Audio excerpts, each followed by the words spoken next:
guys, welcome back to another episode of Pretty Suited Podcast, where we discuss career, culture, and the commitment to being our best selves. I'm your host, Lauren A. And as you can tell, my voice is a little bit, doing its own thing right now. But y'all, this month, oh my goodness, I had. Let me just start from the top. I literally had a few small throat clearing, tickle coughs here and there. And a couple of days, that was a thing. I didn't think nothing of it. Felt real tired, fatigue, want to lay down. You know how when you get some sleep, but you don't really sleep. You feel like you didn't sleep that well, but you still have to get up and your body just is like, dang, did I even sleep 30 minutes? That's how I started to feel, y'all. And over the next couple of days, that cough just would not go away, and it started to get more congested. And y'all, I went to the ED. Now, mind you, I'm in the healthcare field, so I think I know everything. They usually say we're the worst patients, but me, I was very stubborn at first, which I don't suggest you guys do. I was very stubborn at first. Took my behind to the urgent care because I was like, I'm not going to the ED. I know what's going on. I could just do my little steams, do some tea, some honey. I'll be fine. Y'all, I went to the urgent care. They did an x-ray on me because of how hoarse and cough and how much coughing I was doing. And y'all, I had walking pneumonia. Not only walking pneumonia, but I also had bronchitis. So, y'all, I'm going to tell you, I was coughing non-stop to the point where my throat was aching because of how much coughing I was doing. And a lot of the coughing, I couldn't lay down. I had to sleep with 3, 4, 5 pillows because if I would lay down, I would cough some more. So it really just, over the past month, I have been trying to recover from going back to back, going to the ED, going to the urgent cares, get rounds of antibiotics, and also some homeopathic things too, because you guys know I am very much of a holistic health. I do, respiratory steams. The humidifier, oh my gosh, saved my life. The humidifier, being able to breathe that in to keep my passageway moist, so that way it wasn't drying out and causing more of a cough. Steroids. I was just so many things that I was taking just to try to get well. And I just turned the corner about a week ago, just feeling more like myself. And there was no way on God's green earth I could have got on this podcast and talk to y'all the way I was sounding. I literally sounded like I was screaming at a Travis Scott concert, and I had no voice whatsoever. So I even had to be placed on voice rest. It was that bad. And mind you, in my profession, I talk a lot. I educate. So me not being able to really speak and do my job well, I just felt so bad about that. But honestly, truly, I think this really was a lesson for me, because I told y'all September was very, very busy for me. October was very busy as well, especially with all the things that was going on at work. And then my brother had a birthday, which we turned up for him, but I planned the birthday, and it was just a lot of work. So my body was just getting beat down with so many different things. And your body will tell you when it's time for you to sit down. That's one thing. Your body will definitely tell you, hey, chick, you're doing too much. Sit down. And I definitely got sat down in the month of October.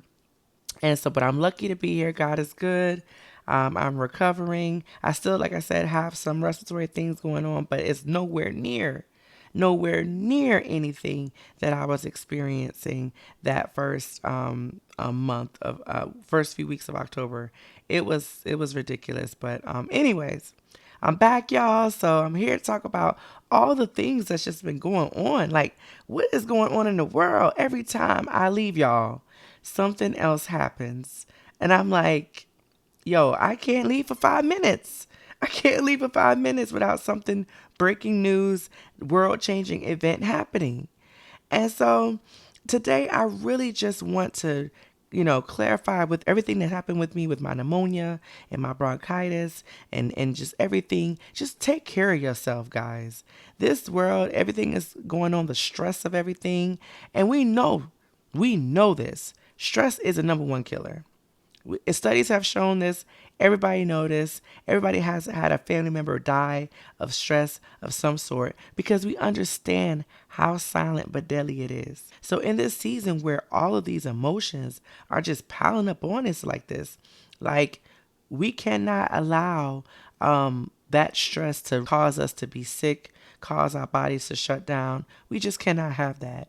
So please take care of yourself this flu season, this respiratory season, this winter, whatever that looks like. Self-care, resting, going to bed at a decent hour, eating appropriately and not just drinking and smoking and things like that.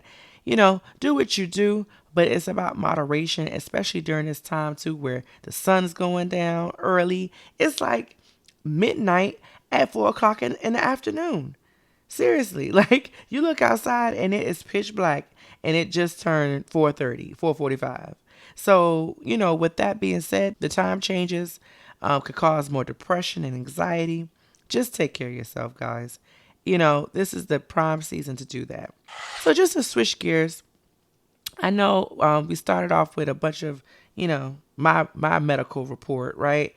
But let me just start off with, I know you guys remember these cards that I had a couple of episodes ago. It's called Conversation Starters for couples. And so I thought I'd pull one of these cards just to kind of get the conversation started and, things like that. It's at random. So let's see. Okay, there's two questions. Which one do I want to do? Oh, it's the good one. Okay. Describe one of your favorite elementary school teachers. Describe a favorite high school teacher or college professor. Okay. Now, I would say a college professor. My college professors were cool. A lot of them introduced me to things like, writing and, the healthcare field, stuff like that. All of them had some really good gems. But I'm going to talk about the greatest advice that I've ever received from a teacher had to have been from my sixth grade communications teacher. So I went to a magnet school. So I don't know where you guys are from, but in the South, we had these things called magnet schools where if you were particularly interested in a subject, whether it was like trade or communications, drama, a second language, stuff like that, that was outside of like the core curriculum. You were able to apply to go to a school. You had to audition, you had to do an application, stuff like that, and then you got accepted to school. Now, this school may or may not be close to your house. Like in my instance, this school was way across town. Way across town in the hood, which is funny because the magnet school would be in the hood, but yeah. But anyway, everybody deserves opportunity. Okay. So the magnet school, I loved it. I tried out for the communications department. So that means, as you can see, I've loved communications since I was in middle school. I wanted to work with cameras. I wanted to, do production, things like that. It was literally highlighted at that time. And so it's so funny how, things progress or track throughout your life. But anyways, my communications teacher, she wasn't even my teacher. This advice came from a woman who wasn't even my teacher. She was the substitute teacher. And then she was the substitute teacher, and then she eventually turned into the teacher. But at the time, she was the substitute teacher of this class. And you know how when you get a substitute, you think you're not going to do anything for the day, right? You think you're just going to just lollygag, kiki with your friends, write in your little slam book, go in the hallway, go to the bathroom, all the things that just fool around because your regular teacher is not there. Well, this teacher, her name was Miss McKinney. Shout out to Miss McKinney, okay?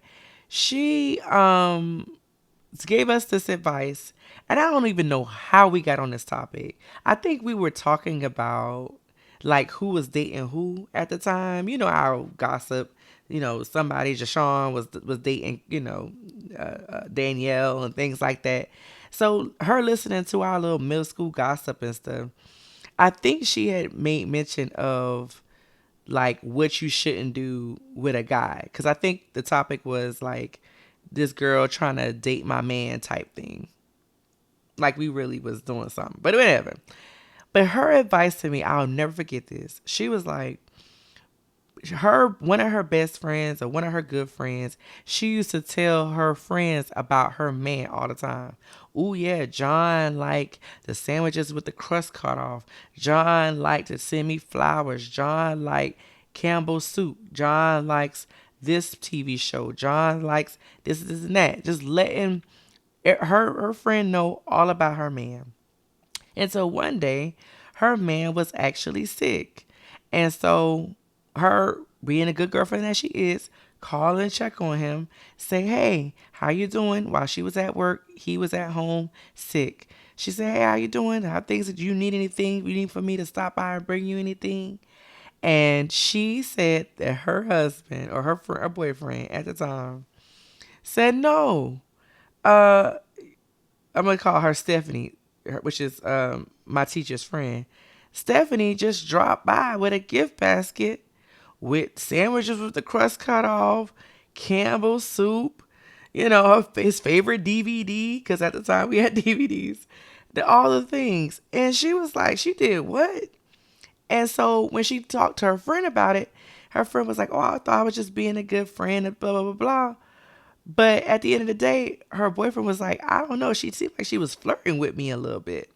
So it's so funny that that's the case, because she said from that day forward, I never really told my friends about what my man likes like that.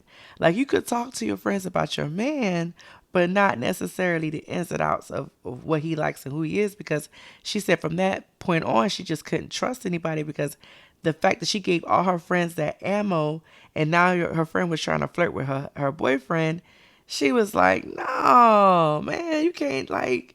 So, of course, she looking at her sideways from there on out. And it just, so she was like, y'all, that's the tip of the day. That's the lesson for the day.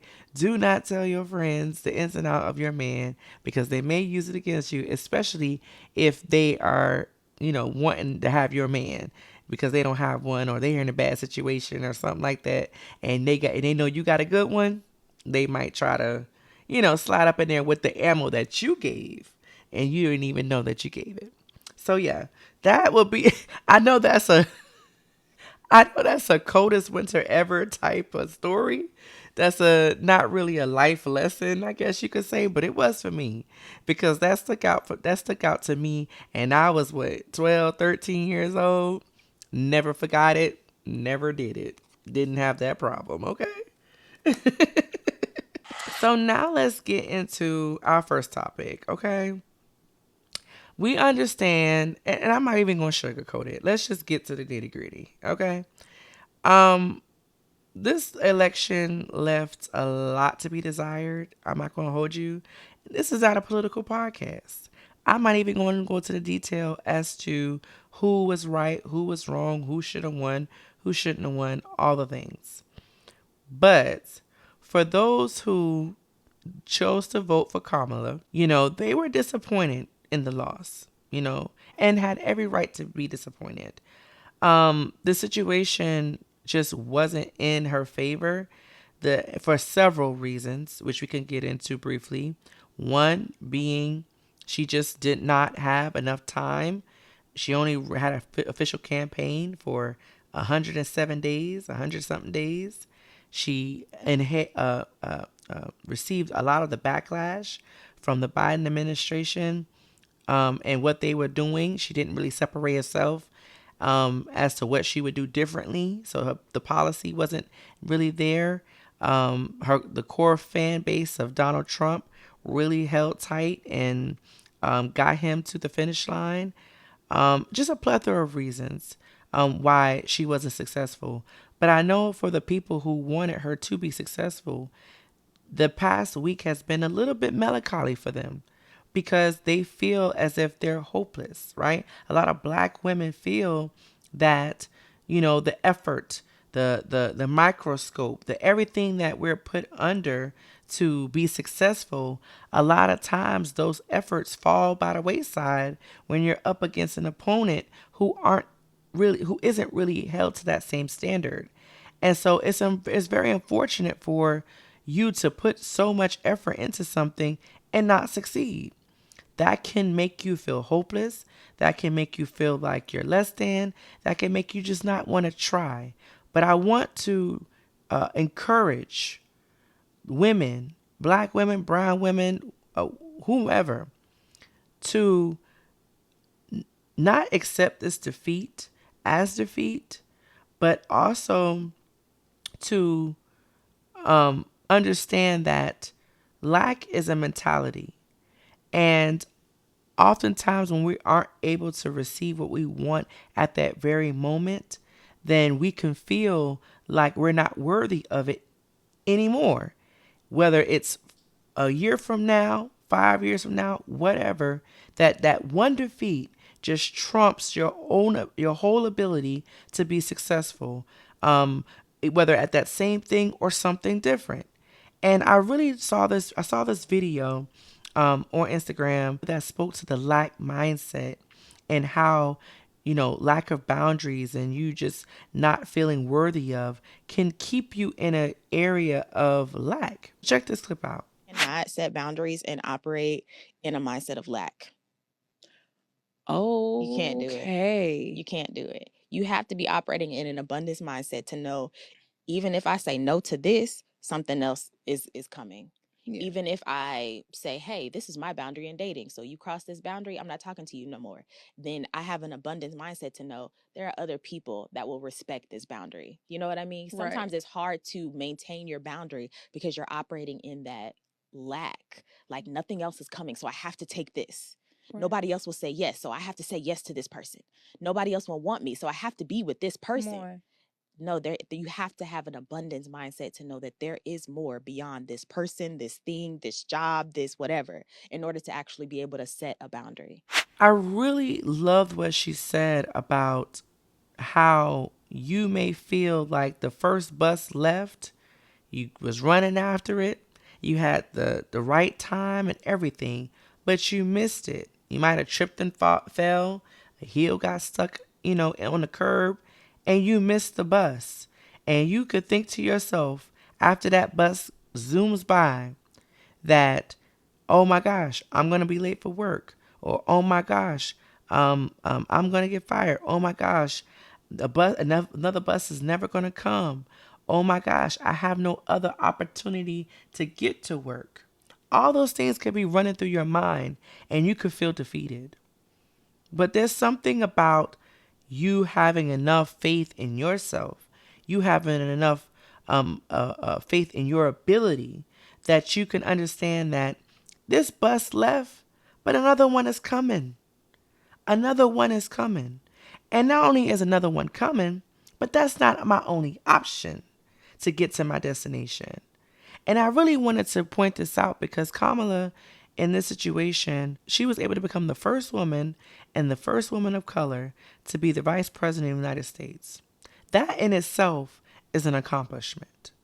Call her black, call her Indian, call her whatever you want to. She's still a woman of color, and she's still a woman who was able to get to the vice president seat of the United States. That in itself is impressive. From prosecutor, from lawyer, prosecutor, to vice president, that in itself is impressive. And we just seem to gloss over that because she lost the presidential race for whatever reason, right? We seem to gloss over that major accomplishment because of that loss. That's kind of sickening. And not only that, to go back to my bus analogy, that bus is not the only way to make a difference. That bus is not the only pathway to excellence. You can call an Uber, You can call a cab, You can ask a friend to take you to your destination. And I use those as metaphors as there are several options and ways to get to success, not just that one way. And I think we sometimes get so hyper focused on that one journey, that one pathway, that we totally ignore all of the other options, and we totally ignore, that the timeline may not be the timeline that we need at the moment. So, for example, in this situation, yes, she's already become the vice president, but she also ran for presidency. Now, that particular thing is not an intangible anymore. It's not an intangible thing anymore. When we saw Hillary Clinton and the rest of the other female candidates run for president, we were like, okay, being a female running for president is a tangible thing now. But now we have a woman of color running for president. Now that's a tangible thing. So each time the door is being opened, but we seem to kind of gloss over it due to timing, due to, the actual outcome, when probably the next step or the person coming after her will be successful. Now, does it suck? Sure. Right? For those who wanted that, outcome for her, does that suck? Sure. However, I feel like you cannot be so defeated that you totally miss that your purpose is your purpose, and what's for you will find you. And the work that you do to even help open the door for the next person behind you is still worth it. Do you get the accolades? No. Do you get the, you know, key to the city or the big, parade? No. But you were an intricate part of opening the door for those that are successful after you. And I think that we should just try to use that perspective here and there when we can. Easier said than done, right? But yeah, that's what kind of helped me during the week, honestly, with the morale being so all over the place. I really feel like, me personally, I'm going to do my best to like boss up. This is boss up season. These next 4 years is boss up season. It's the season of, drinking water, minding my business, making sure my family is straight, making sure I'm uplifting my own community, making sure that I am putting myself in position to be successful in all the endeavors that I hold dear to me. That's what I'm looking to do, because everything else is so volatile and tumultuous and look, see all the words, right? All the things that describes unpredictable, right? We just don't know. And so with the outcome being the outcome, I think it's in everyone's best interest to set themselves up for success. That's the only way we're going to be able to navigate through the next few years. Not to be fear mongering or anything, but just it's a smart thing to do. I'm not going to rely on one particular way, on one particular person to come and save me.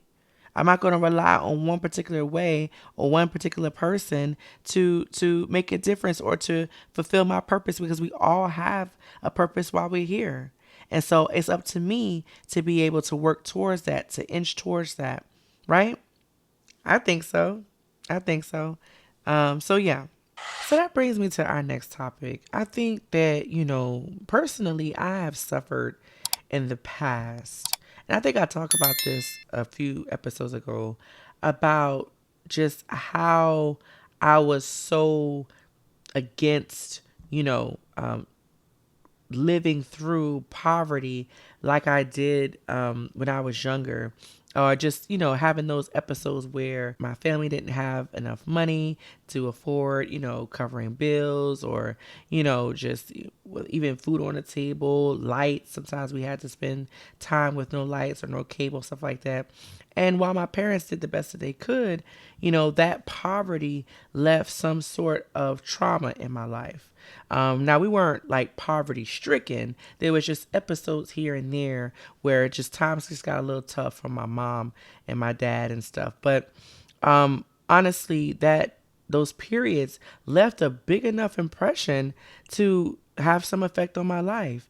And that poverty kind of trauma just warped me into this person who always strived to be successful in some form or fashion, whether that was into a career, whether that was with, school and things like that. I just knew that, setting myself up so that I don't have to experience any of that again.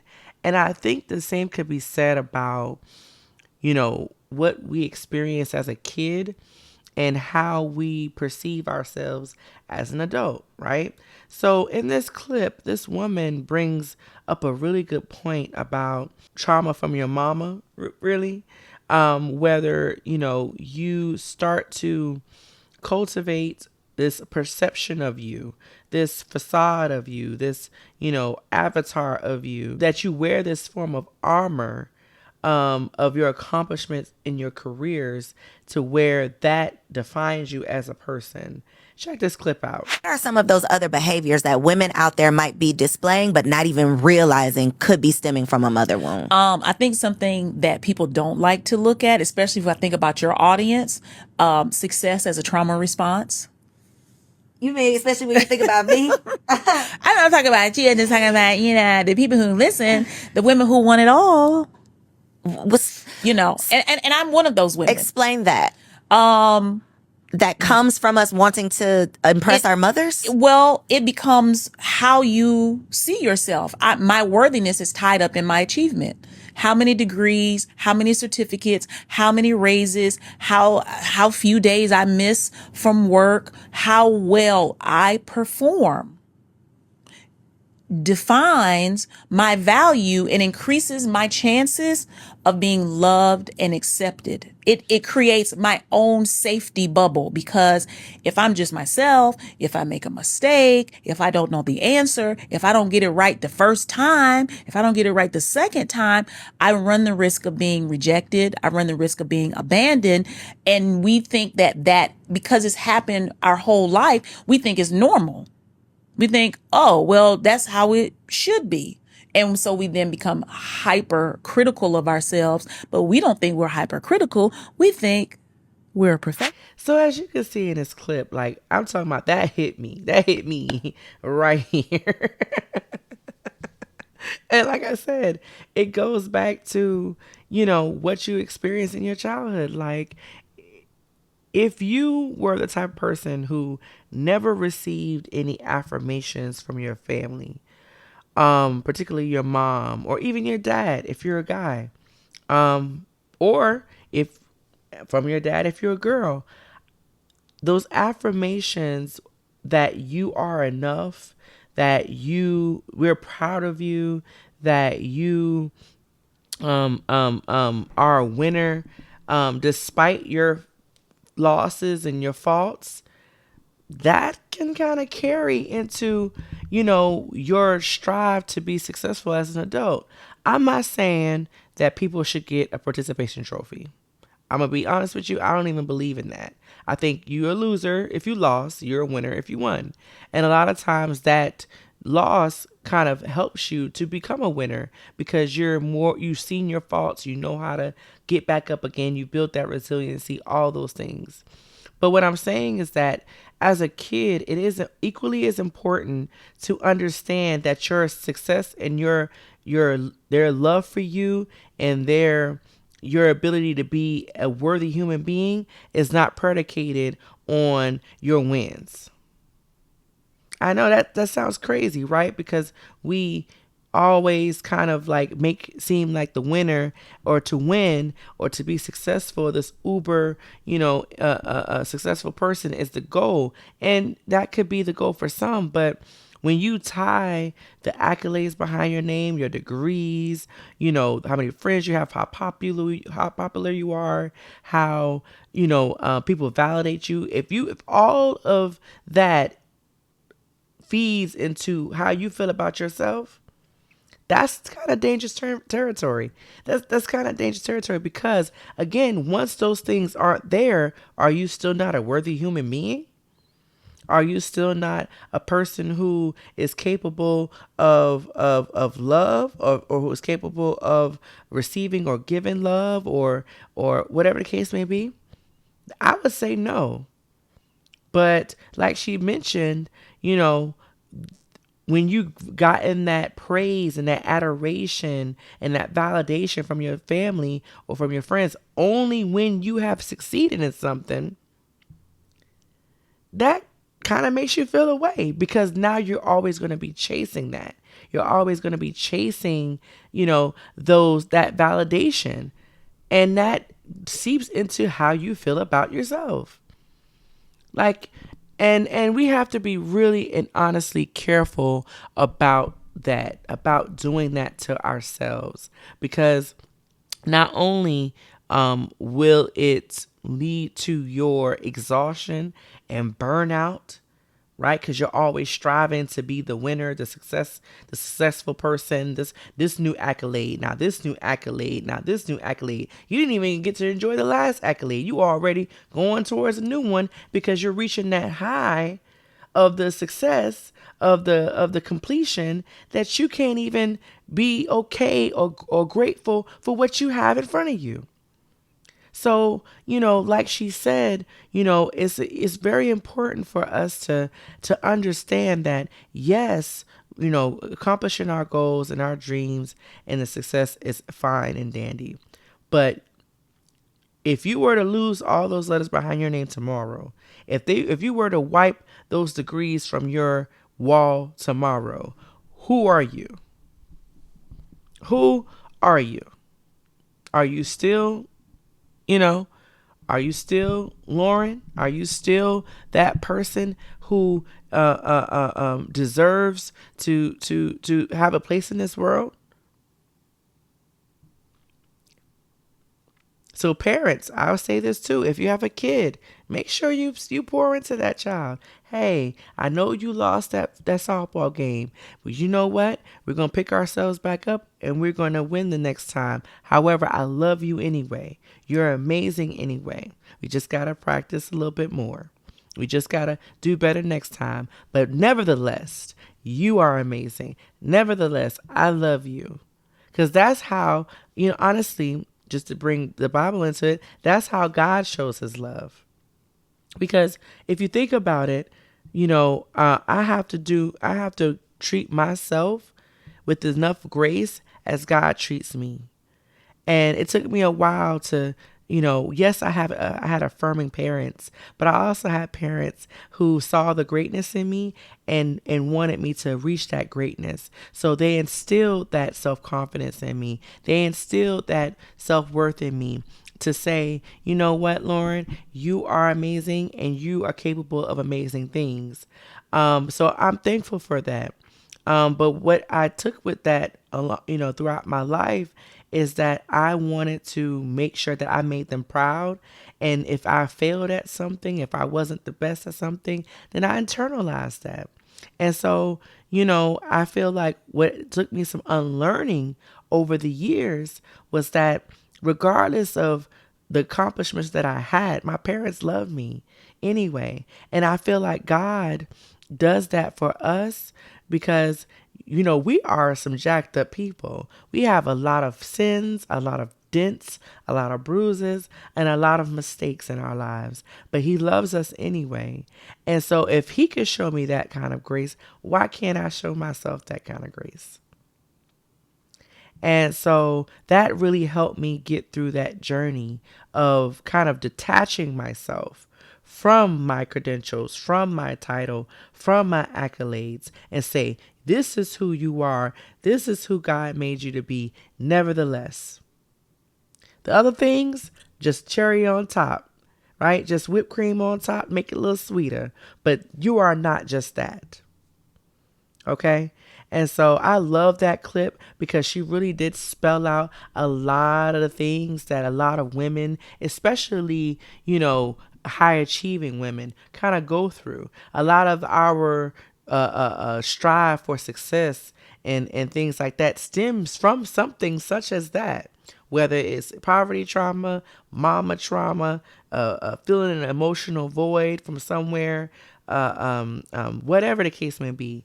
And it's a response to, because you know what? I'm never going to feel that terrible again. So I'm just going to replace those things with other things to pile on top of it. Meanwhile, in a lot of ways, Let's talk about this. In a lot of ways, you can have all those accolades and still be miserable. You're miserable. And why are you miserable, right? You got all the things. You got the cars, the clothes, the this, the that, the trips, and all. You got all those things, right? But again, you're using those things to fill a void. What is the void? What is the root cause of these things? Because without you recognizing that, without you understanding that, without you like literally seeing it and healing that space, you're always going to try to find something to help you soothe that ache or soothe that scar. But let me tell you something. It's not. It's not. As much as you try to make it look cute with bedazzles and this and that and Birkins and all, you're not fixing a thing. Until that root gets healed, you're not going to fix a thing. And that's something that I think we all have to learn, especially in a society that really just tells you that you have to be this high achieving individual. We can get into a danger zone of not getting to the core, and it just continuing to be a pile of hot mess. So now let's get into our watch list of the week. Ooh, that was a little struggle, but don't judge me. Anyways, so this week's watches of the week, I just want to circle back around and talk about a TV show that we talked about last episode, and that's Reasonable Doubt. Now, why y'all didn't tell me that this show was this good? Like, when I tell you I binge watched this show in about 5 days, and that's both seasons. In about 5 days, I binge watched this show, fell in love with it. Okay. First things first, that woman is a baddie. Okay, she's a bad bitch. When I say that, she is the type of woman who was able to overcome a lot of obstacles, a lot of personal things that she had to get through to get where she is. And she always held herself with a lot of grace, sometimes better than me, because I would have slapped a few of those people. But she was able to hold tight. She was able to make moves and still play chess without being rah-rah about it, without kind of showing her hand, without, putting herself in those positions to where, you know what I'm saying? However, homegirls, choices in men and, activities around that, very questionable, very questionable. But like most women, you know what I'm saying? However, Michael Ealy, first season, he did his thing. He looked like he was capable of all the things that he did in that season. I don't know if he was, losing weight due to, health conditions or just for that role, but he played the part. He just looked very, not malicious, but he looked very, menacing. You know what I'm saying? Like he was bound to do something real criminal at any point. But he played that part very well. Tragic ending though, after she was kidnapped. But that show was definitely the highlight of my past month. Just the writing that they had. Like a lot, I saw that Kerry Washington was the producer for a lot of the episodes, or really just the initial episode, as well as some of the other actors were producers and directors of the episode. I really felt like the writing was top tier. It was a little bit bigger than just a a black show with the black main character who had a lot of trauma going on, a lot of drama going on. Yes, drama sells TV and that's all the things, but it was done in a tasteful way. It was done in a creative way, not so predictable or so lowbrow that you felt like, you know, it was a Tubi movie or it was Zeus or whatever the case may be. It felt like people actually was in a writing room and put together character development, put together, you know, they had the right environment, cinematography, her outfits. Like, it was giving Maxine Shaw, attorney at law. Like, I was digging her whole ensemble, like, in most of those episodes. So I really feel like they put a lot of effort and a lot of energy into the characters, into the story, into the picture, and the acting itself too. Because you can have a really good, well written show, but the execution by the actors, makes it a little weird, makes it a little, a miss, right? So one thing I can say was that the acting did hold up to the writing in that show. The second season, Morris Chestnut was a fantastic addition. He showed a little bit more range, because I feel like Morris Chestnut is a type of actor who gets really pigeonholed to a specific type of role. He gets pigeonholed to the good-looking guy, to the, heartthrob, almost in a beefy kind of like Tool kind of way, where you're not expecting him to be highly intelligent, but just very rich and very handsome, which is just, ooh, he's just all of those things. But in this particular story, he was able to showcase sorrow, empathy, he had range, even a little bit of romance with the main character, but it wasn't even a real thing because of, that she was married and all stuff like that, and she was trying to do better. But I think that they didn't lean into that whole romantic part, because that could have been easy. That would have been the easy thing to do. Her having a rendezvous with Morris Chestnut on the desk, and it just be a thing, and the husband just jealous, and that would have been lowbrow. We've seen that movie 1,000 times, okay? We've seen that show 1,000 times, but they kind of stopped it and just made Morris to kind of really be more into his purpose and why he was there and how he wanted to help women. And I think that showed a little bit more range for him. And I appreciate that, because I would hate to work my whole career. The man been doing it for 30 plus years at this point, and you still casting me to be just a heartthrob. I would hate for that to happen. So kudos to him for showing up and doing his part there too. So shout out to Reasonable Doubt. I cannot wait for it to come back on Hulu, because I will be there. So now let's get into our tune of the week. So this week's tune of the week is talking about a song. It's a little bit of a throwback, not really too much. So I think it came out in like 2017-ish, 2018-ish. And that is Sebastian McCall's Time. I've been a Sebastian McCall fan for a while now. He has been in the R&B industry for a little bit now, and he always kind of had that Miguel feel to him, that kind of vibey music where you feel like you want to, take shrooms and be in the desert and wear leather and things like that. He gives that kind of energy. But this song to me just really kind of encompasses a modern love, if that makes any sense. And what does a modern love look like?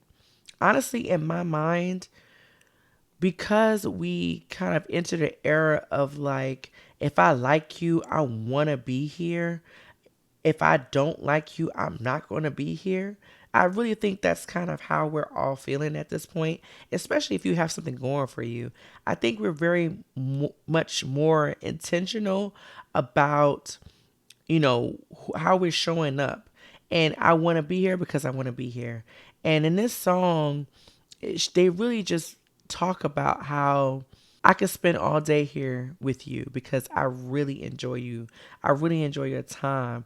I could be doing other things, but nothing is going to take the place of what I'm doing right here with you right now. And it's just very much a soothing song. It's one of those songs where you could, clean the house with. I always judge R&B by how well you can clean your house with it. And this is one of those songs that allow you to do that. So it's Time by Sebastian McCall. Put that on your playlist ASAP, especially with the fall going into winter. It's absolutely perfect for that gloomy day where there's an overcast and it's a little misty and you're just hugged up or laid up type stuff. Oh, yes, that is the vibe. So check that out. It's Sebastian McCall, Time. So that brings us to the end of the show. I hope you guys enjoyed. Again, I had to get back to y'all to kind of just talk about all the things that's been going on, particularly really the election and how, our mind should be shifting towards success despite the failures, to shift towards success and to keep going. Nevertheless, you are capable, you are worthy. Make sure you like, share, and you subscribe. You send it to those who need a little pick me up, who need a little bit of affirmation, who need a little bit of a reach up from such a tough week, right? So just as always, thank you for your community. Thank you for the newest subscribers. Make sure you check out. I'm gonna start doing some lives soon. You guys let me know what you wanna, talk about in the lives. I don't know if I want to do it on Instagram or YouTube, but definitely leave your thoughts in the comments. I love to hear from you. Also, I might be starting a Patreon soon with some additional things for some people who want to join the community. But that's all up in the air right now. I really just want to get through the holiday season. Let's get through another good year, and let's keep going. Let's just keep going, guys. So as always, I'm going to add a little bit extra to my final saying for the episode. What you aren't changing, you're choosing. And you cannot manifest the life you don't feel like you deserve. So create the life that you want and look to the sky for grace. As always, talk to you soon. Bye.